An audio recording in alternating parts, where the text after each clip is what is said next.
This is Dr. B, and this is the water into wine demonstration.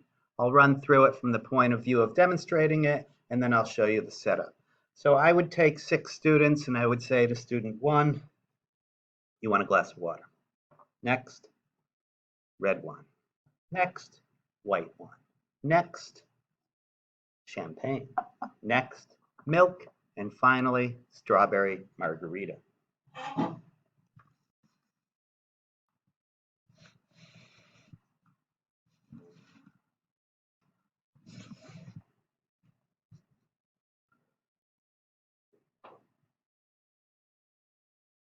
Hi everybody, this is Dr. B and welcome to the water into wine demonstration. I'll show you the demo first and then the setup second. For the demo, pick 6 students and tell them that they will successively ask for water, then red wine, then white wine, then champagne, then milk, then strawberry margarita. Everything's set up and ready to go. And the first student asks for a glass of water.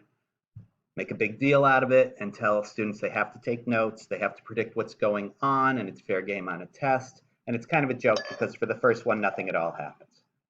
Whoa, right? So that usually gets a laugh. For the second one, have them ask for a glass of rosé because that's what it's going to look like, not really red wine.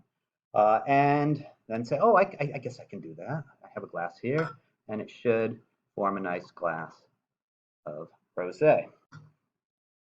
Third student wants white wine, so pour it in, and you get your white wine. The next student wants some champagne, so you add that, and you get some fizzing. I think I should have used more of the additive maybe. Make a note of that, but you see the fizzing going on, and there you go. Next student would like a glass of milk. It's reasonable, at least it's white-ish. More will make it whiter. And the last student would like a strawberry margarita. So there you go. And you get a milky pink strawberry margarita. Okay, for the setup, here's what you want to do. Just put a little bit of phenolphthalein solution in this that will give you the red color whenever it's, well, more like pink color whenever it's basic. A few drops should do it. That's in here. The water requires nothing at all.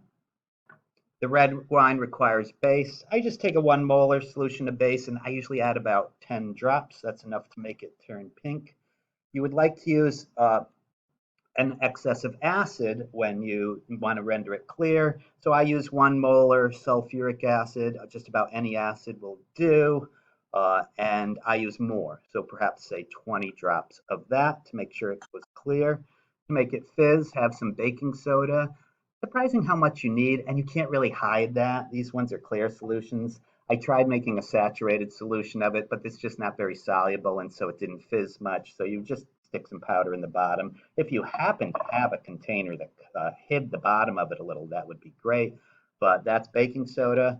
The next one, I find that chalk works well to make milk, so just powdered calcium carbonate. Once again, you can't really hide it. If you put a little masking tape around the bottom of it or just had a glass that covered it up, that would be fantastic. I don't. Nobody really cares anyhow. And for the last one, we need to make sure we overwhelm it with base. So to keep things simple, I'm still just using my 1 molar solution, but I use about a milliliter, and it kind of nicely hides in the bottom of this container, and there you go.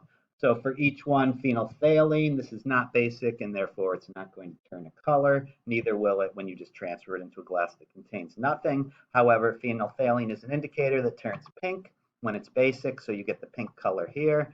Once it's acidic, it's rendered colorless. The reaction of the excess acid with baking soda generates carbon dioxide. This is simply a physical process. The calcium carbonate is like insanely insoluble in water, so you just have a suspension of the white solution. It's still acidic. And now you have the perfect combination because you need something that's cloudy and pink, and the calcium carbonate gives you the cloudiness. That's just a physical process. But the pink color is formed when the acid reacts with the base, and you still have the phenolphthalein indicator here way back from step 1. So it's basic, so you get a cloudy pink solution. Okay, I hope that helps. That is the water into wine demonstration.